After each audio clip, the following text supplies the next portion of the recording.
Hey, Bashers, it's Wednesday afternoon in New York City at 5 p.m. How are you all today?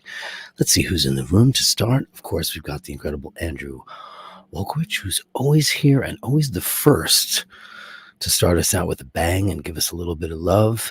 And thank you for that Canadian $2. You're the king, man. Thank you so much. And it's Mr. Badgas. Hello, Mr. Badgas. How are you? I changed my mic setup just a little bit because I thought that there was some leakage going on, but I think it's corrected now. I think it sounds pretty cool. How are you all? It's 25 in the room and climbing. Yeah, so it's Wednesday. It's whatever Wednesday, so we dictate whatever you want. I'm going to do my top 10 list for guitar players today. That's really, really hard. Dean says hello. Hello, Dean. Hello, Toussaint Lou. Andrew's auntie. Always. Andrew's auntie. Always. Andrew, where's my earrings? And Vasilios P. How are you? It's very, very hard. This was by viewer request.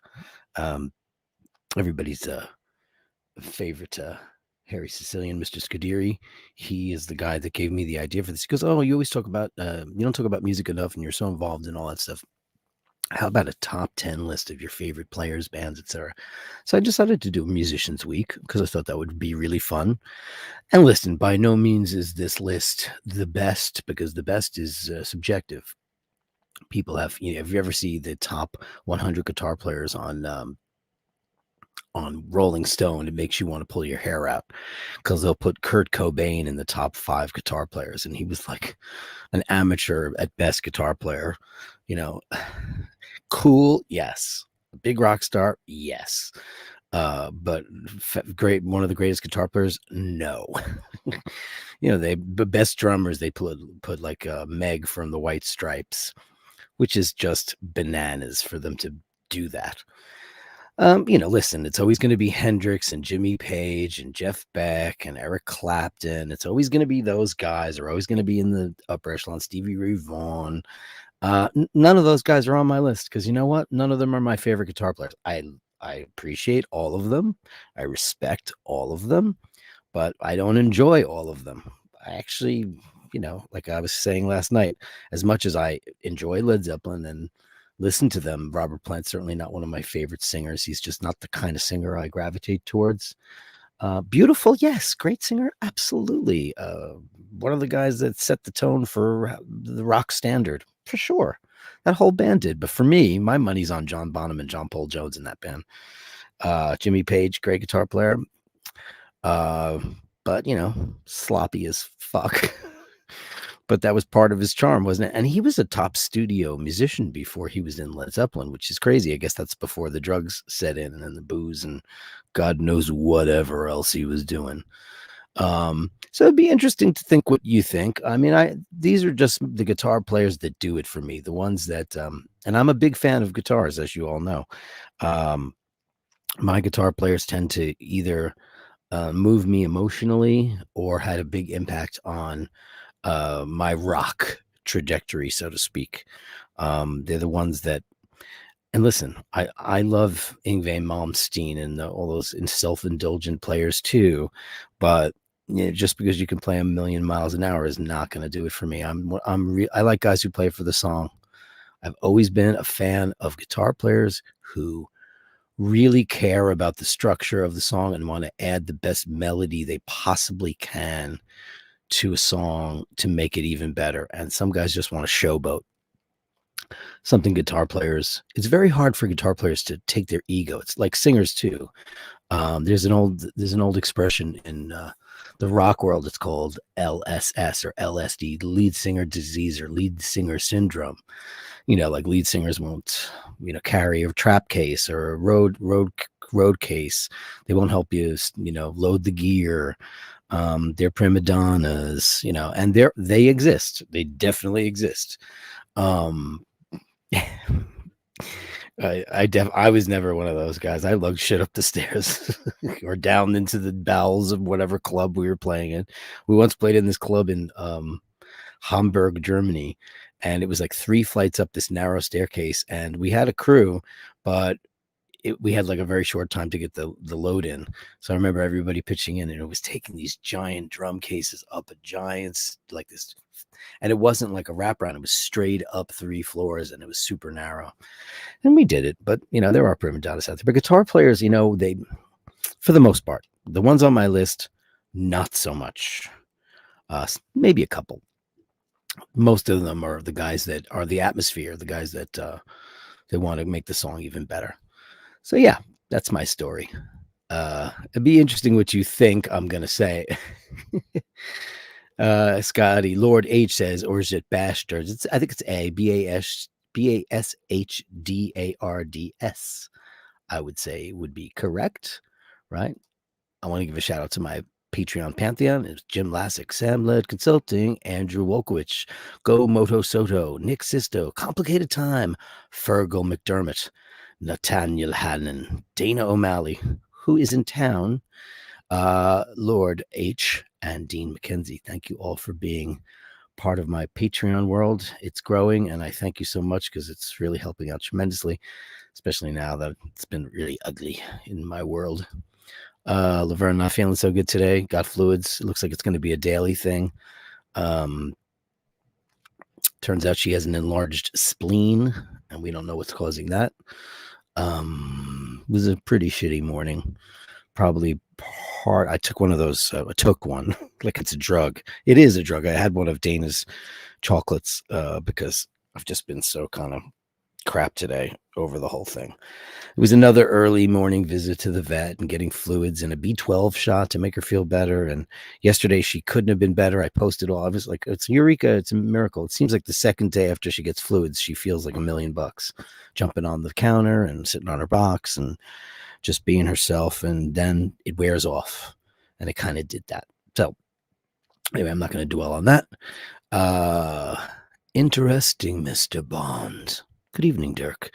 Recommended boxing training to get fit. I have been doing it for 12 months and changed body to boxer body. Go for it. Oh, man. Send me an email if you can to basherdirk@gmail.com and let me know all about it because I really want to do it. I want to get into the whole boxing thing. That's really good. And also, like, I feel like beating the shit out of a couple of people. Or just have that in my arsenal. I love those movies where the meek, mild guys just, walking down the street with this girl and some guys try to attack them and then he beats the shit out of them. I gotta say, I enjoy that. There's no doubt about it. I do. Oh, Nathaniel Hannon, you are the king. Lurch voice, you rang. I say that is a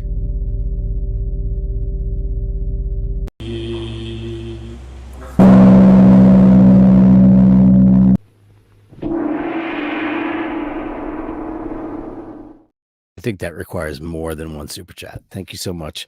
1999. Lurch voice, you rang. Lurch. His name was Ted Cassidy. Let me pull that out me arse. That's so funny. Like that show. Did anybody ever see that original show? It reruns, I'm sure. Dean says I'm gonna say Eddie Van Halen. Maybe. Bert Dundee says I don't know who Zal Clemenson is. Educate me, will you? Rory Gallagher. Of course I know. A different Northern Irish guy. Different. I picked one, but a different one. Guessing top 5. Alex Lifeson, king of the sus chords and making something for nothing. Yes, sure. You can't get something for nothing. You can't get wrong. Was it something for free? I forgot. You don't get wise with the sleep still in your eyes. Nick Sisto says Randy Rhoads. Dean says Santana. Jeff Beck. I said I didn't say him. Buddy guys, but there's tons of them. Did Tiny Tim make my list? Tiptoe through the tulips with me. I have a uke somewhere in this room. I'd have to dig it out. That's the beautiful thing, though, when you get together with another musician and you talk about the people that influence you, and every once in a while, like a weird one will come up and you'll be like, you like that? Oh, I like that. Wow, that's crazy. And Honestly, that's one of the reasons why I became with the guys in Mr. North, especially the O'Malley brothers, because I don't really have very much in common with Colin Smith musically at all. At all. We were very good friends for quite a long time. Um, but he tends to like bands I just don't dig. But Sheen and Emmett and I really like the same stuff pretty much. I think it was a Roger Waters Amused to Death record that really made us bond, because it wasn't a successful record. It was a masterpiece, and it is a masterpiece. And we talked about it incessantly, and I think that's a way to bond and create friendships. And 25 years later, we're friends. But I remember Colin saying that he loved the singer from Mr. North, telling me these bands that he liked, and like Strokes and yuck. I don't like any of that shit. I don't like any of that dirty, I didn't rehearse music at all. But with them, we talked about, A Farewell to Kings and Hemispheres and things like that. And that, does it. But, it depends. And tastes change as well. And then you put a list together. I put this list together this morning, and I moved it around a couple of times. And here's my handwritten list. And I moved it around a couple of times to see, like, all right, wait a second. I took one guy off whom I love, but I was like, you know what? I don't love him enough I love some of his solos are some of my favorite solos, but I don't love him enough to consider him one of my favorite players for a lifetime. And I tried to put together the list of the guys that really did something for me. And there are no ladies on the list, and that's sad. But there will be ladies on the list who play other instruments. I just kind of find, and I hope this doesn't sound sexist, I just think that guys are better lead guitar players. I just don't think it's a chick instrument. Sorry. I just don't. It's like most of the girls that play lead guitar, like the Orny Onthes and the Jennifer Battens. And I mean, I do love Nancy Wilson from Heart, but she's not a lead player. She's an acoustic player, and she's a cool rhythm guitar player. And I adore Heart, one of my favorite bands of all time. But now there's a lot of these girls that are 15 years old, and they're wearing push-up bras and playing metal guitars and doing Randy Rhoads solos on YouTube, and guys are using that for other reasons than musical enjoyment, and I think that's gross.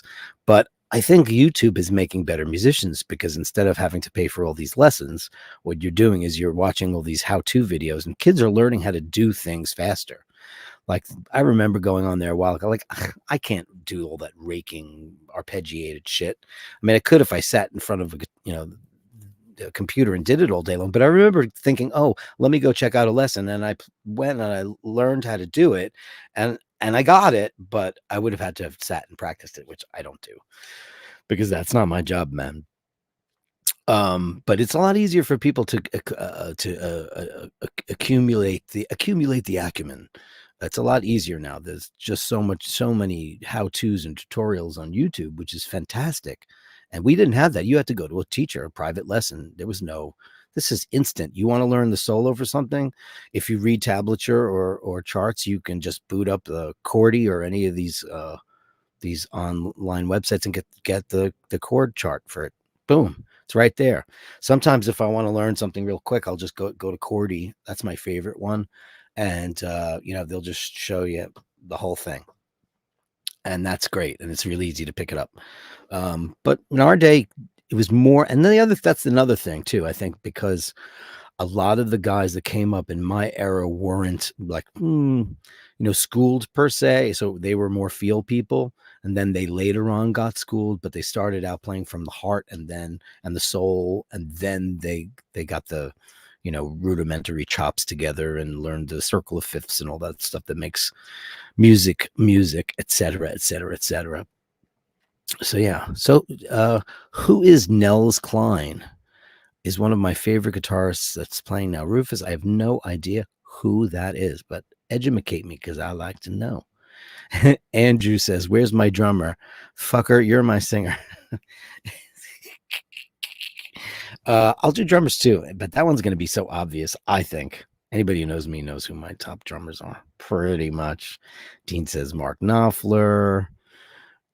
Dean also says Steve Hackett. Steve Hackett could have made it if I was a bigger Genesis guy. To be fair, I love Genesis. Obviously, I prefer. Well, I don't prefer it. I think that the greatest thing that ever happened to Genesis was Peter Gabriel leaving, because I actually prefer Peter Gabriel's solo work to his work with Genesis, save for The Lamb Lies Down on Broadway, which is a masterpiece. Selena says she's sending healthy vibes to Laverne. Thanks so much. It wasn't a good day so far. It was crappy. She ate a lot though, and I had to switch her steroid to a liquid because she just wasn't taking that pill. And she might fare better tomorrow, because it seems as if when she gets her fluids, she's great for the first day she's kind of mad. The second day she's masterful, and then the day after it starts to decline. So we're going to do it again tomorrow morning at 8:00. I'm going to do it every day, and she's going to teach me how to do it. I did it once before. I don't really want to do it because I don't like the way she reacts, and it's not fun because you got to stick them. You got to create like a little tent, and then put the needle in there and just put. So it's quick though, but it's just that, cats don't know what's coming. They don't know why you're doing that. So pets are weird, they don't know. When we go to a hospital, a doctor tells us what to expect. That's what they do. And so they don't know what to expect. So you just kiss them and give them treats and tell them how sorry you are. DLWC, I had to give fluids to my beautiful Siamese cat back in the day. It helped her kidneys flush toxins. Sometimes it seems like reanimating. Yeah, it has really, really done that for her. They don't really know that. Even the biggest hospital in New York City doesn't know what her problem is. She had low red blood cell count. Now we know she has an enlarged spleen, and your spleen makes red blood cells. So she was on an antibiotic, but the spleen is still kind of enlarged, and it could be a variety of things. So we had like a really serious chit chat this morning that, wasn't great. But, it wasn't the end conversation. It was, how to make her comfortable and do all the things that we need to do to try to get her back to health and do our best. And, you don't really want to have that conversation, but there comes a point where, and she has a really nice doctor, did so.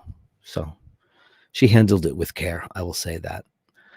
Dean says Stevie Ray Vaughan. Yeah, I love Stevie Ray Vaughan. Sure, I love that. The blues is not my thing anyway. That's probably why I don't love Led Zeppelin. I don't like all that, oh baby, and the I mean, most of the rock guitar players come from the blues, then later on neoclassical and all that stuff.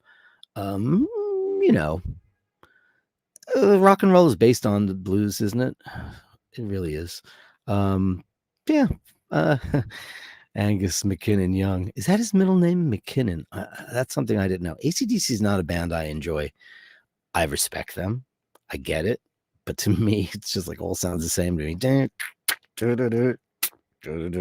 He's cool. They're cool. I love Brian Johnson. Anybody see his show? He has this show where he travels to other rock stars' houses and cars, and they go on road trips, and he interviews them, and he's the most lovely, endearing man. Oh, you just want to hug him. It's such a great show. He goes and he interviews Robert Plant and Dave Grohl, but Dave Grohl gets interviewed by everybody. That guy just does too much press. It's like, that's another thing. Like, I'm not a Nirvana person at all, and I really don't like the Foo Fighters. It's just not my cup of tea. No offense, I like them. They're cool. I get it. No problem. I don't have a problem with them. I like Taylor Hawkins a lot, but it's just not my kind of rock. That 90s rock and me are not friends. Pearl Jam, Nirvana, Soundgarden, Stone Temple Pilots. It's just not my thing. I don't like it. I'm not a fan of it. I liked Alice in Chains.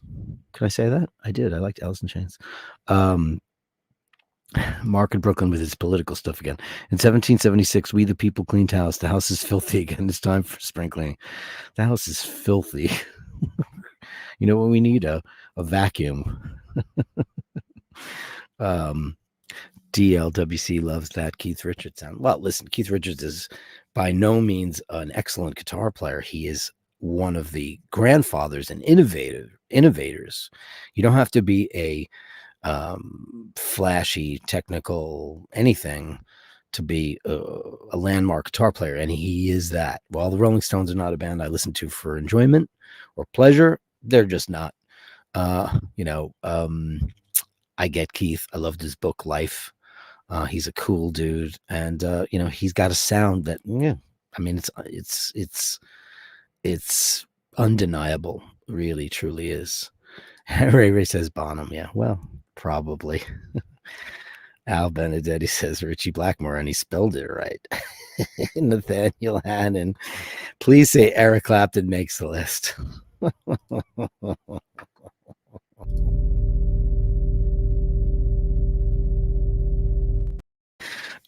He doesn't.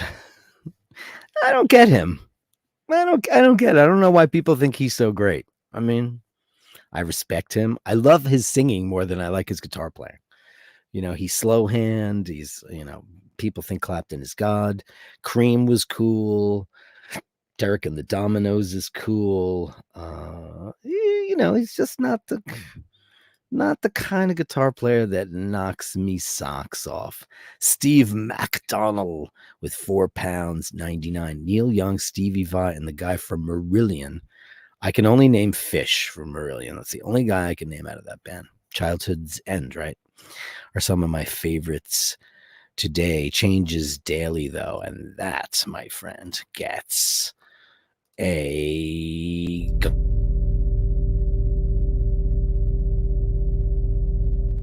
Thank you, Steve McDonald, for that.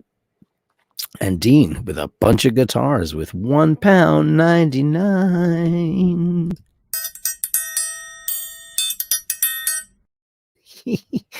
I love the mini super chat. It's one of the most fun ones there is.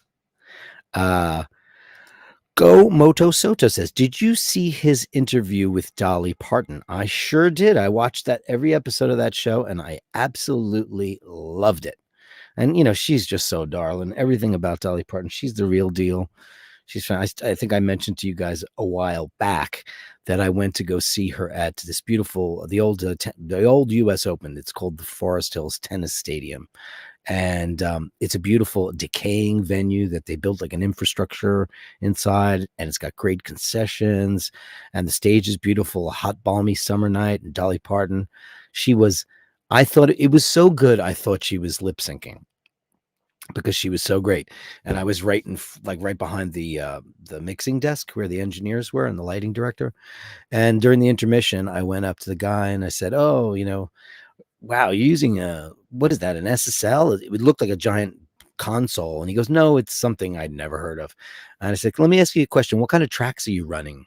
He goes, "What do you mean?" And I said, like, you know, to supplement the sound, like what's on tape, you know, he goes, "There's nothing on tape. That's Dolly Parton. She's been doing this for 40 years. She's a pro." I said, "She really sounds that great live." It was so perfect. And she had a headset mic. She was so phenomenal. It was unbelievable how perfect she was live. Bert Dundee says that Clapton is overrated. You know, here's the reason why. Because when Eric Clapton came out, who else was around? There was Jimmy Page. And Jimmy Page got famous after Clapton, way after Clapton. Jimmy Page was like the number one guy in the studio. And he played on like Glad All Over, and he played on so many big hit records. I just found out he played on Thunderball, Tom Jones. I didn't know he played on that. He did. But Hendrix, well, Clapton was famous first. Clapton and Beck. And then Clapton just exploded. So he was in there first. They were all part of the Yardbirds, and then the new Yardbirds. Beck, Clapton, and Jimmy Page were all members of that group. And a couple of other famous, the John Mayall's Blues Breakers, a couple of them were in that. So they all went around the block for a little while, and then it was Eric Clapton was the breakout guy. My least favorite of all those guitar players, you know, out of those guys, you know, Jeff Beck is certainly technically the best guitar player. Jimmy Page is, you know, got better songs, but Eric Clapton was the guy that became a god, which is crazy, you know. Toussaint Lou says Dolly sang Amazing Grace at the entrance tunnel at Hoover Dam because she liked the acoustics. It was like God showed up, speechless. Yeah. My favorite record of the last 20 years is Little Sparrow by Dolly Parton. That album just destroys my soul. It's real bluegrass. It's very Celtic-y in its origins, and it's got an incredible production, and she's just absolutely flawless on it. It's beautiful, and I suggest everybody go and check that out when they can. Little Sparrow by Dolly Parton. It's fantastic.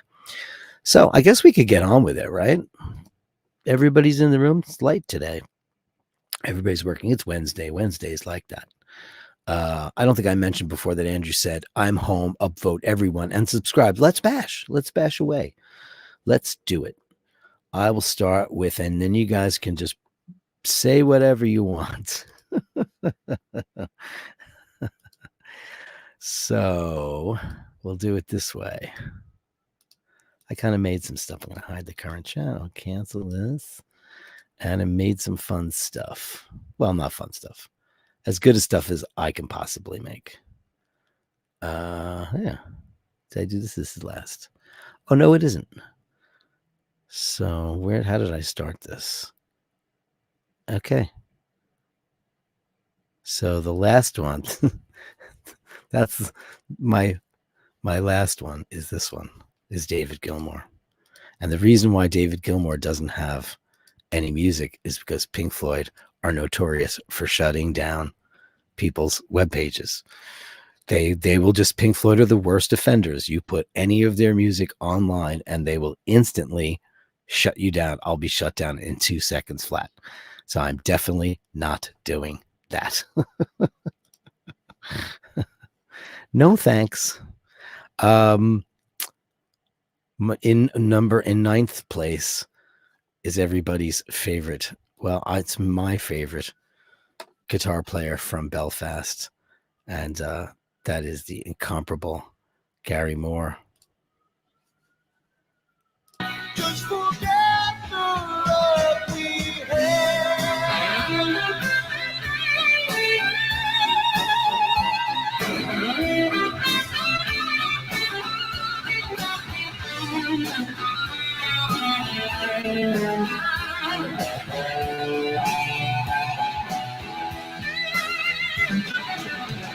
Oh.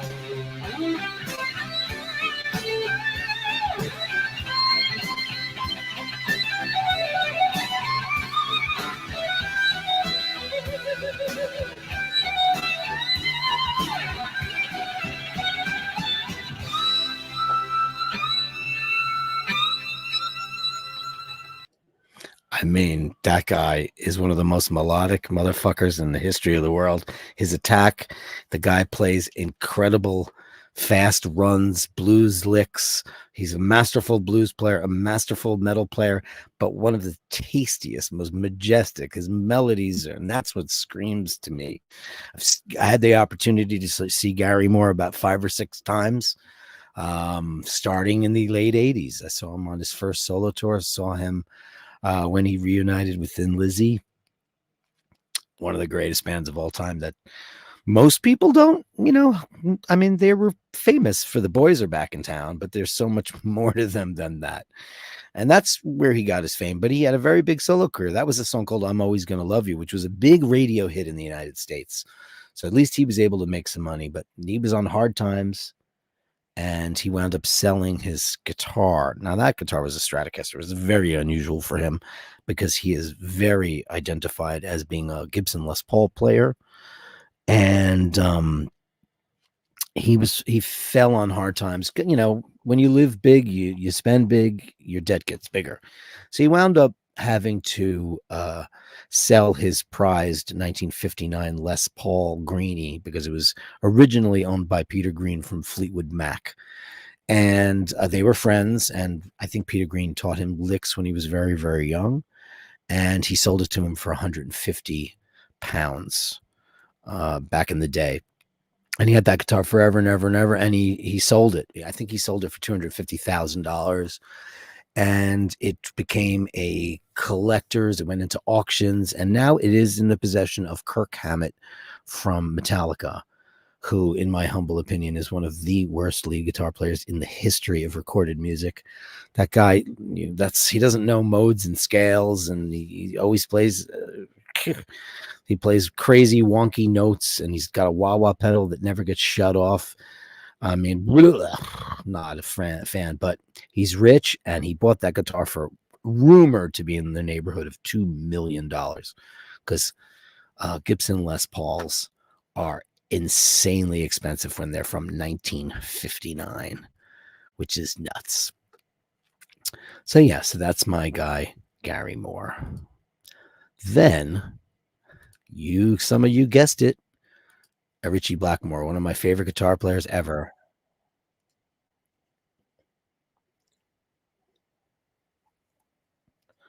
And I queued it up wrong. So I'm all by myself. I don't have a producer. But here you go. This is Richie Blackmore, classically influenced, amazing guitar player.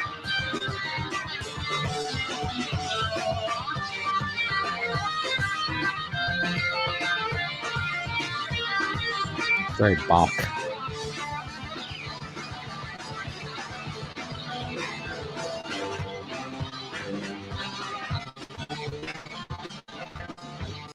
Richie, one of my all-time favorites. I was a big Dio fan, and obviously the first time most people ever got to hear Ronnie James Dio was with Rainbow on the first album, Richie Blackmore's Rainbow Rising, On Stage and Long Live Rock and Roll.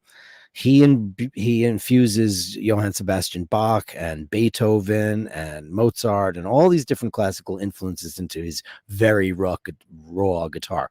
Now, he was another guy that was he was in John Mayall's Blues Breakers, and he was friends with Jimmy Page and Jeff Beck and Eric Clapton. They all kind of came out of the same time of rock and roll and its beginnings in London. And he wound up forming Deep Purple.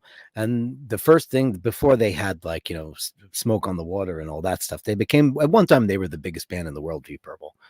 The first thing they had was Hush, Hush, thought I heard you calling my name, now hush. They had another singer, Rod Evans, before the mighty Ian Gillan joined them. So Ian Gillan is Mark II of Deep Purple. But Richie Blackmore, I followed him. Then he went on to have a much more commercial following when Rainbow got Joe Lynn Turner as a singer. I Surrender, Street of Dreams, lots of big hits, giant hits, radio friendly, very Foreigner, very Journey. That's the direction he went from, this medieval, mystical, classically influenced stuff into a much more AOR style. And that's what Richie did. And that's cool. It's totally cool. I love him. He's a weirdo. I've met him twice. He's a super weird guy, but I would have loved to have been in Rainbow. Then they got this guy named Ronnie Romero. I guess I was behind, I wasn't actively seeking to do it, but I wasn't doing anything at the time. Actually, here's a really, really funny story. I'll look at the comments for a second. So I'm a big Rainbow fan. I know all the songs. They broke up, and he went and he does this mystical minstrel shit with his wife, who they wear they look like they live in the forest and stuff, and they do medieval with lutes and flutes, and it's just weird. And he put Rainbow back together again, and they put out a record, and it was not so good. And they got this singer named Doogie White, who's kind of one of these utility guys that plays with lots of bands. Michael Schenker Group, it plays with everybody. And I ran into, and a guy was in the keyboard player is a guy named Morris, and I ran into him one day, and I was like, "Oh my God, how are you?" And he's like, "Oh my God," and we hadn't talked in a really long time. Now, my friend Mimi, I've mentioned her a million times, got Paul Morris into a band called Doro. So we all knew he used to play in restaurants, like an Italian restaurant on Queens Boulevard. We used to go watch him play. He was such a great player. And she got him an audition to play with the former Warlock singer, Doro, big German artist, the fabulous female metal singer, and he became her keyboard player. Well, later on, he wound up in Richie Blackmore's Rainbow, and I ran into him and I said, "What are you up to?" And he goes, "Oh, I've been in Rainbow for the last 3 years." I went, "Rainbow?" Because it didn't do well or wasn't released in the States. They toured all over the world, but just not here. Or if they did, it just was under the radar. And I'm like, "Oh, wow." And he goes, "Oh, yeah, man, it almost didn't happen." I went, "Well, why not?" And he said, "Oh, God, it took us like a year and a half to find a singer." And then, like, just as that came out of his mouth, he went, "Oh, shit." I would have done it. Got to sing all those Rainbow songs that I know upside down. I would have freaking loved it. Oh, brother. Anyway, we went back to his house and he played me some live thing of them and of their concert. He's a great player, but he forgot about me. Anyway, it happens. What are you going to do? So my next guy on the list is a guy that I absolutely adore. He's one of my favorite guitar players because he's one of the tastiest and he's fucking beautiful. This guy is what a rock star is supposed to look like. He is the coolest. He plays Gibson Explorers and occasionally a Fender Stratocaster. And he's from Germany. And we're talking about the incomparable Mr. Matthias Jabs, or Jabs, as you all want to know. This guy is so beautiful and so tasty. Check him out.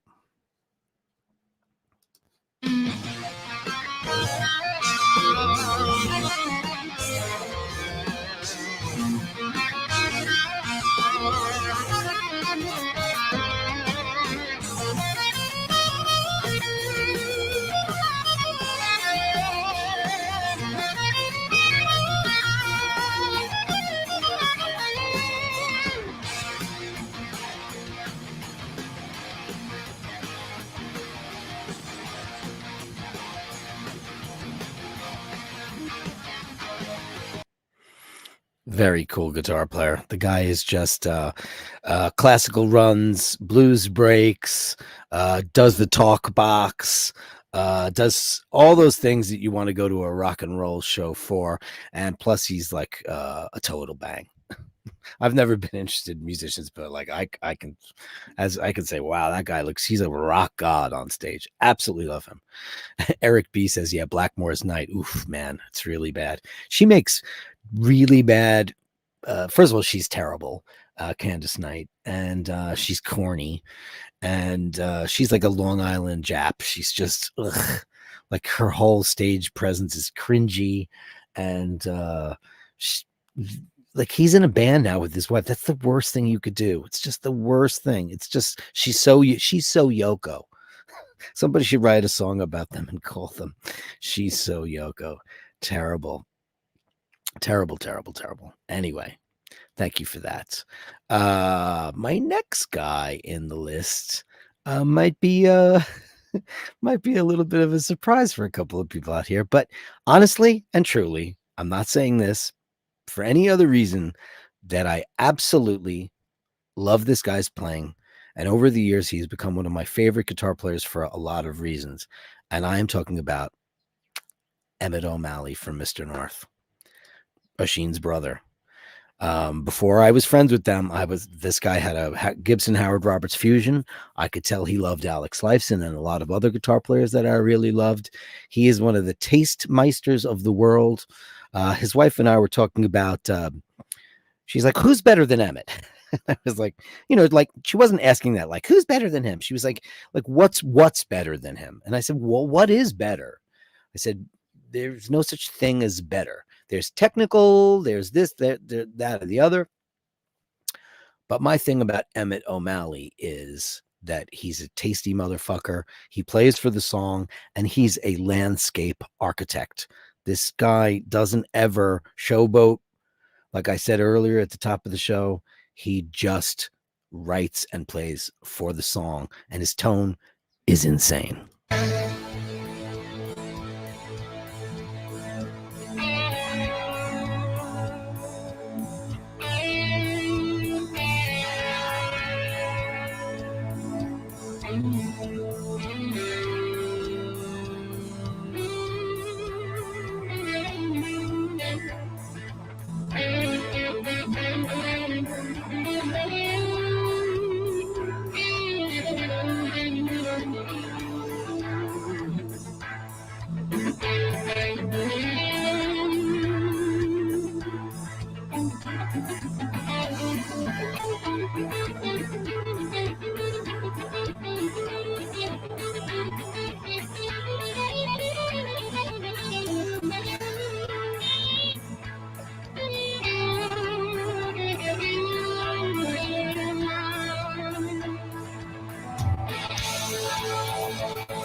And he looks pretty cool too, right? You hear that? He's playing this bluesy thing, and then he throws a little arabesque in the middle of that to just mix it all up. Absolutely incredible. Incredible. He's a great player, and he's my friend. Isn't that cool? You know, and I'm not blowing smoke up my friend's ass or my friend's brother's ass. I love him as a person, and I love him as a guitar player. And you should check out Mr. North because they're one of my favorite bands. I was a fan before I was a friend. I love their music. It moves me tremendously. I was very, very dismayed with a recent interview with their former singer who said something kind of disparaging about the band. And I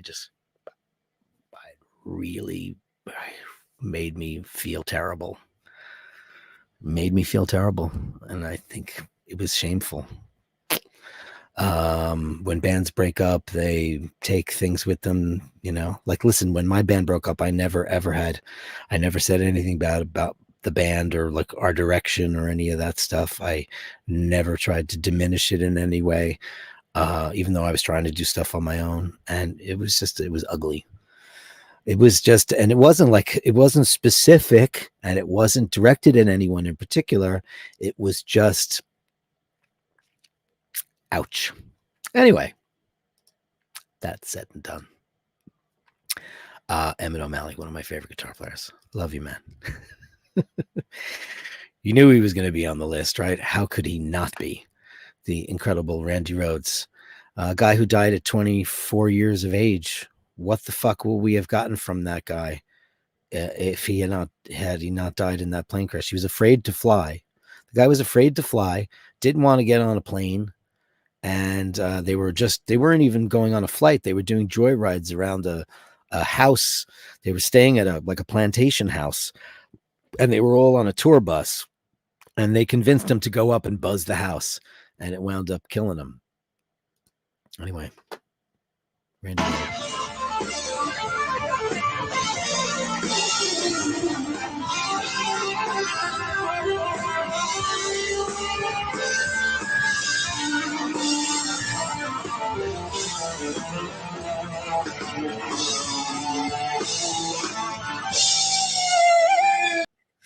You know, anybody who knows that music can hum every single note of a Randy Rhoads solo, because most of the guys in my list are that way. Maybe not Blackmore, other than to Joy and all the things that he's co-opted.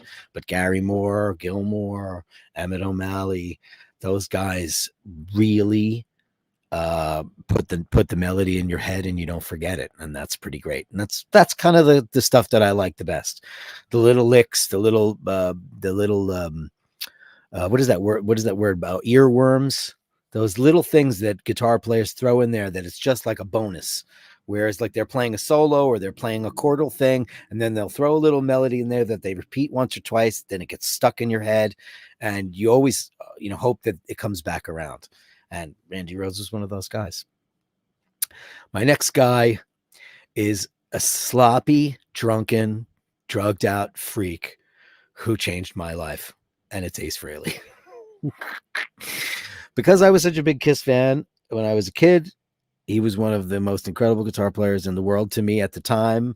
He's a second-rate Jimmy Page, but he influenced a legion of guitar players to pick up the instrument. So therefore, he has to go in the pantheon. And when he was young, he was a brilliant guitar player. If I was Gene Simmons or Paul Stanley, I would certainly have kicked him out of my band too.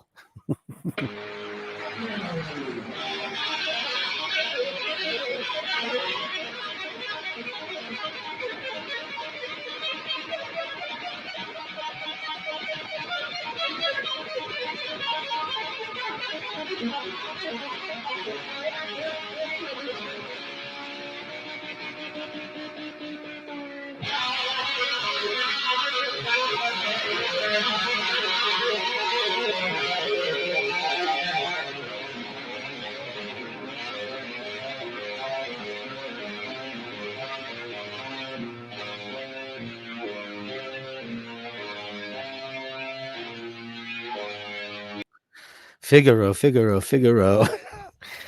Ace is one of those guys that he was great when he's young. He was very Jimmy Page like, great guitar player, influenced a million people. I would have kicked him out of the band too. I honestly would have. Terrible footage. I picked something that I wouldn't get in trouble for because you never know Gene and Paul. They just might say, who's that guy? Who's that Dirk dude? Get that off. Get that off the channel right now, people, because that's not cool. But man, he absolutely, completely, and utterly influenced a million people. You might not get them, and that's fine. Anybody who was a kid in the late 70s was mesmerized by them, and he was great. He just became he's a great thing about him is Paul Stanley said he was an amazing guitar player, but he just when I met him, he was as good as he was ever going to get because of drugs and alcohol, and because he never practiced and he never showed up. He had card games and things like that. You know, Heavy Driver says Glenn Campbell. Listen, that's on a different level. These are rock guitar players. Obviously, Glenn Campbell, Roy Clark, and the list goes on and on and on and on and on. Great guitar, Django Reinhardt, all those kind of favorites. A lot of your favorites look like they walked up the set of Spinal Tap. I'm a metal guy. I like rock. I like hard rock. I'm not into the bluesy cats who wear jeans and t-shirts. If I go to a show, I absolutely want to see a performance. I want to be entertained, and especially now, tickets are so expensive. Why would anybody pay the money to just see guys go up there in jeans? That's why I don't like that shit. My next guy, the incredible Brian May. What's to say about Brian May? I hope I don't get in trouble for this, and I could, but nobody's got a tone like him. Nobody in the world will ever sound like him. Nobody has a guitar like him. Homemade guitar through a Vox amp, and the incredible. What's to say about Brian May? One of the tastiest guitar players of all time, an architect, an absolute bridge builder. No one has a tone like that. It's incredible. Brian May. Sure. Next up on the list, what is to say? By the way, he's also a PhD in astrophysics. Guy's just an unbelievable. He's like Bruce Dickinson. He's one of those guys that has 1 million degrees and incredible, absolutely nuts. So Brian May, next guy. No list is complete with my favorite human in the entire world, the incredible Alex Lifeson. I love everything about this guy. I like him as a human being. I love him as a guitar player. Rush is one of my favorite bands. I don't think anybody sounds like this guy in the world. He's that unique.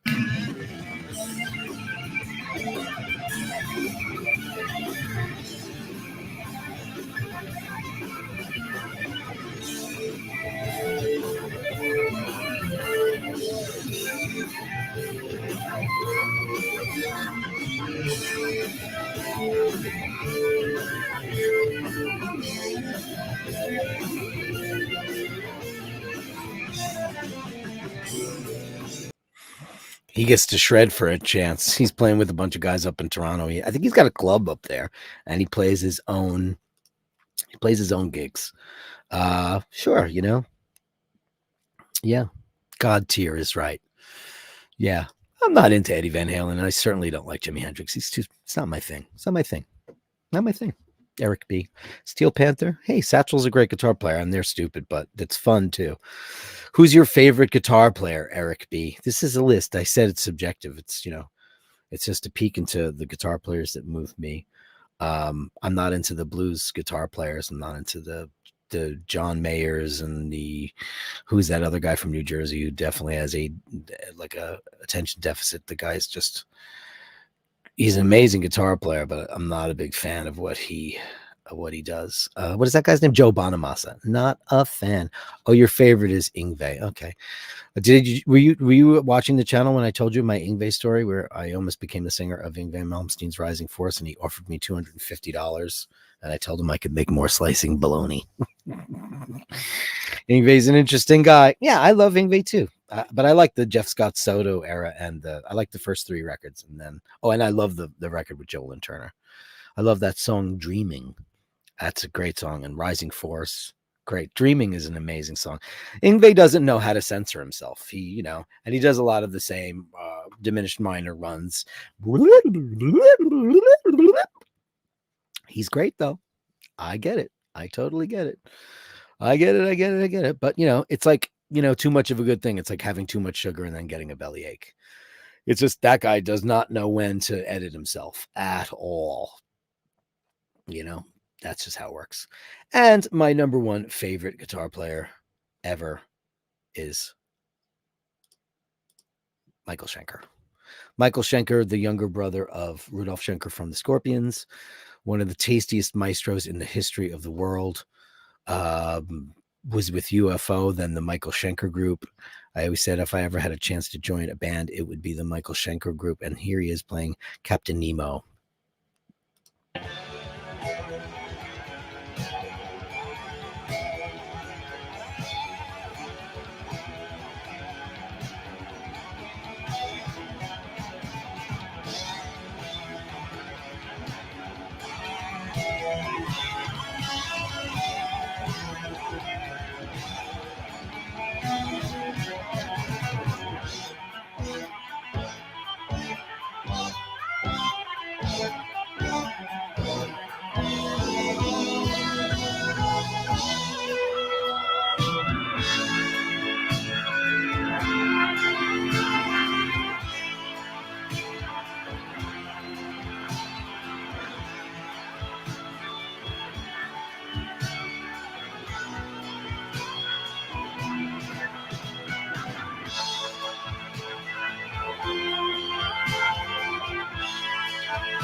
That's enough for copyright infringement.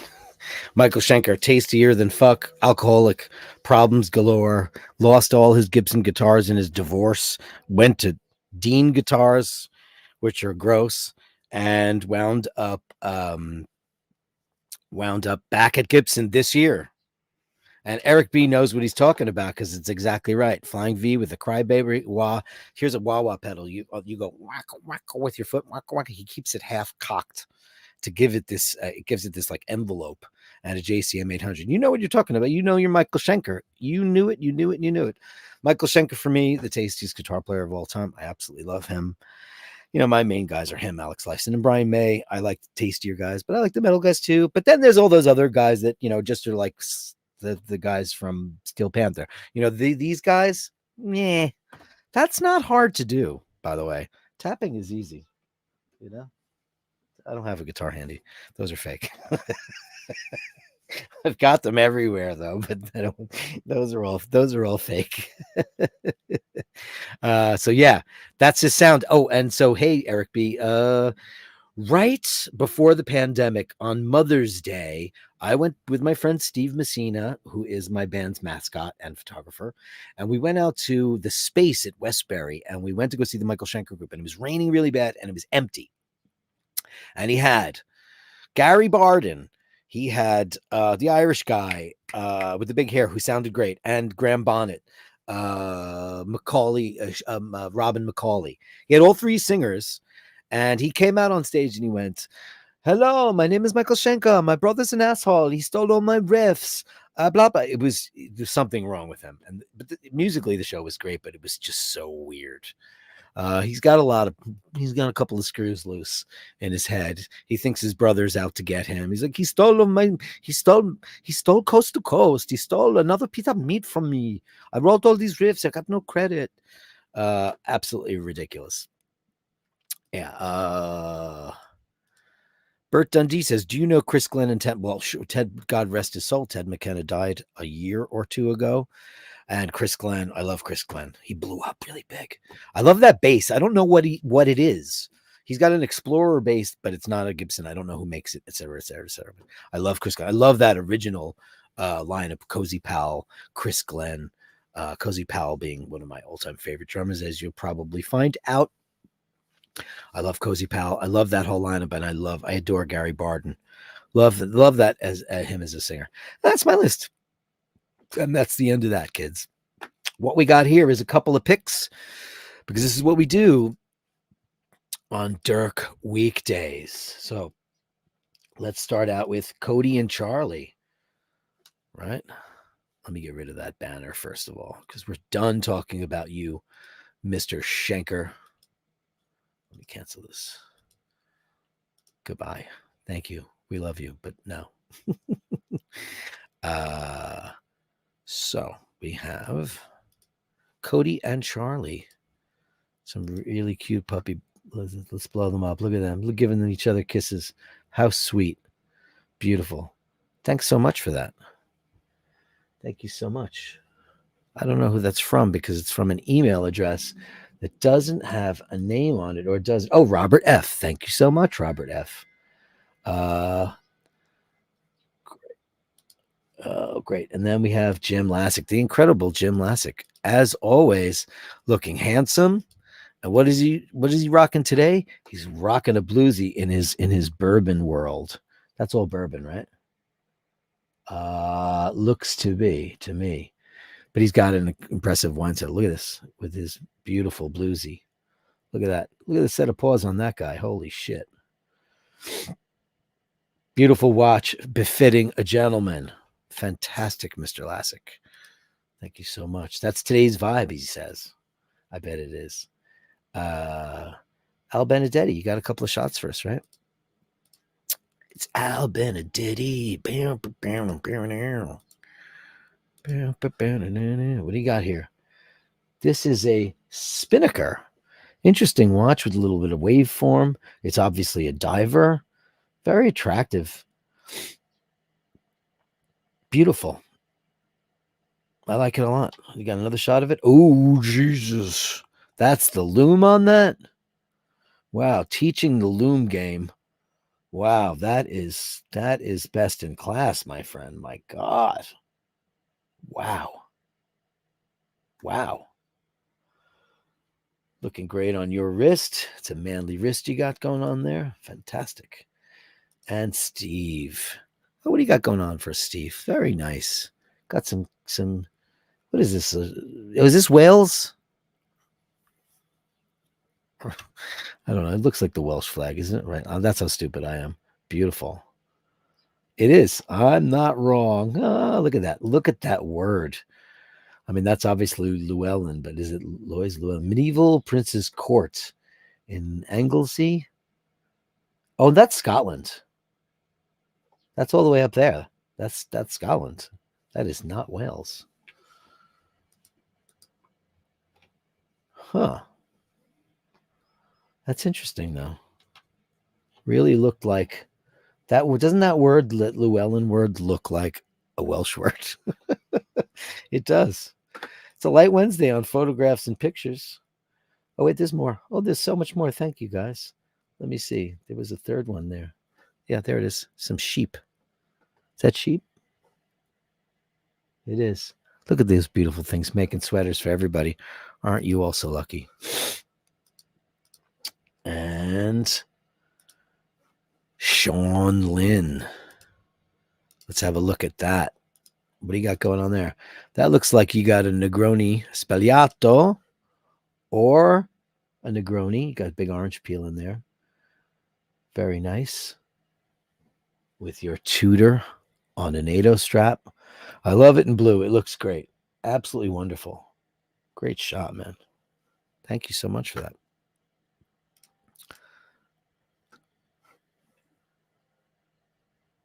Beautiful. And then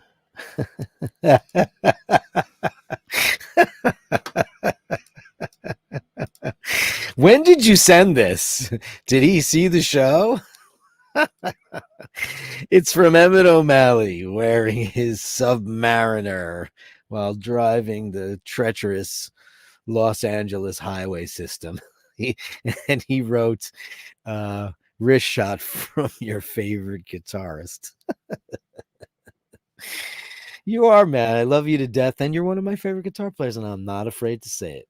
And that's not just. What time did he send that? The show was already way in progress. Good for you, man. Why not? Hey, man, I'm a fan. What can I do? And oh shit! Before I fuck that up, hold on. Man, does that look good? Oh, this is Hudson Harvey, man. Look at that Guinness. Look at the shtick on that. That's a pro pint there. What pub are you in? Are you at Gravediggers? Shit. Where is he? Let's see where he is. Taken in the Liverpool pub. All right. So it's a British pull. All right. They have some good stuff there. I was right. Oh, it was Wales. Was it really? Can I go back there and look at that map? Because this goes to show you, I thought Wales was very south. Hold on a minute. So where was that? Here it is. Okay, so okay. See, I'm an idiot. I thought I was looking at England, like in general. Yeah, because it almost looks like the way England is shaped, almost. Okay, so that's the top of Wales. Okay, great. All right. I can't read that because it's too small and it's on my other screen. Okay, so I was right further because that certainly looks like Welsh writing. It definitely does. Donald Murray says, definitely not the grave diggers. No, it's not because it's in England. It's a map of Wales, Steve McDonald. I apologize for my ignorance, but I couldn't tell exactly because I have it. It's very small and it's on my other monitor. But from here, it looks like all of England, even though I'm sure the Welsh don't consider themselves English, or do they? Do you consider yourself English? I mean, I'm curious because I think that Northern Irish people consider themselves Irish, but they're also, some of them are British. So, that's why we've had problems. But considering you're on their landmass and, the king used to be the Prince of Wales and now William is, I watched The Crown. That was actually a very moving episode when the young Charles did that. It was pretty good. Anyway. Yes, sirree, Bobby. Very nice. So let me just get everybody in there for all my beautiful Patreons. I want to thank you all. Jim Lassick, Sam Led Consulting, Andrew Wolkovich, Go Moto Soto, Nick Sisto, Complicated Time, Farragle McDermott, Nathaniel Hannon, and Dana O'Malley. Right, her husband's one of my favorite guitar players. Lord Scotty H. and Dean McKenzie. Thank you guys very, very much for all of that. And see what else. David Gilmour. Yeah, I couldn't put any David Gilmour on there, and I apologize for that because Scottish, never British. Yeah, I just want to know. He also wondered if the Welsh. Oh, do you consider yourselves occupied? That's even a better question. I mean, do you? I don't know. That's another question. But they're on the same landmass, so it's a little different. It's a little different, but I'm sure that people who identify as Welsh because it's a proud and beautiful culture who manufactures some of the sickest singers in the entire world, and that's a fact, Jack. Yeah. So thank you, everybody, and upvote and subscribe if you haven't. It was very light in here today, but I loved all the people that showed up, and thank you so much for coming in on a hump day, on a Wednesday, and it's so appreciated. It's a lovely thing, and I want to thank Andrew and Nathaniel again, and Steve McDonald and Dean for coming on in with the super chats. It's really been a godsend, considering that lately I've just been overwhelmed with veterinary bills that are just, you just keep on going in and doing what you got to do, and you just have to deal with it later, because that's how it goes. And there's not much recourse, when you, it's not like people when you have insurance and stuff. Pet insurance is bullshit for the most part.